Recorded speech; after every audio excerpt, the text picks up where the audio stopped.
first day. Nobody got hurt. Some nice little surprises out there. I always sometimes are a little hesitant to get too far ahead of myself when I'm watching and evaluating this early, but everybody looked real good today. Looked like they spent a lot of time preparing, came to camp in good shape, so we'll have some tough decisions to make. Yeah, because you have 26 guys here, and it's going to be 23 at the end, right? Well, we're going to try to start with 23. I may start with 22, but even if I do start with 23, I can only do that for 10 days. You have to cut back. So obviously we have a few too many here in camp, a few too many arms, so we're going to have to trim it back a little bit. Right now, everybody looks real good. You have a lot of pitchers this year, right? Yeah, you always have to have at least 15, in my opinion, based on the number of games that we play. And you want to make sure you can protect yourself if somebody gets hurt in training camp, that you have some arms in camp to replace. So we have some decisions to make there. I'll only start with 12 pitchers, and if you got 15, 3 of them can't stay. What about KC? Harder? Mm-hmm. He's supposed to be a very powerful pitcher. We'll see. He's a good offensive player.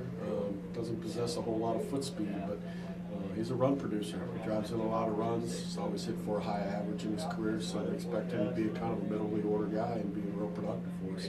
The expectations still very high this year? Expectations are high every year, regardless of how you finished the year before. We like to compete and hopefully qualify for the playoffs and have an opportunity to play for a championship again. And I made sure my guys knew that this morning.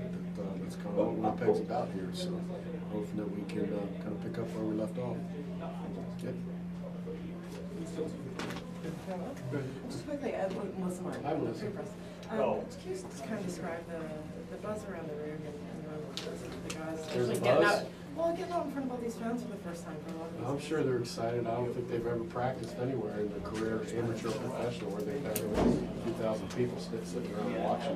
It's a good environment. It's one of the things that I used to sell this place on players when they're trying to choose as to where they want to go. So I'm sure the people here didn't disappoint these guys when they showed up and saw the excitement around the park. And I think they're baseball players in there. They just want to put the uniform on and get back to work. Thank you. All right. Here. See ya. So, you miss the snow, huh?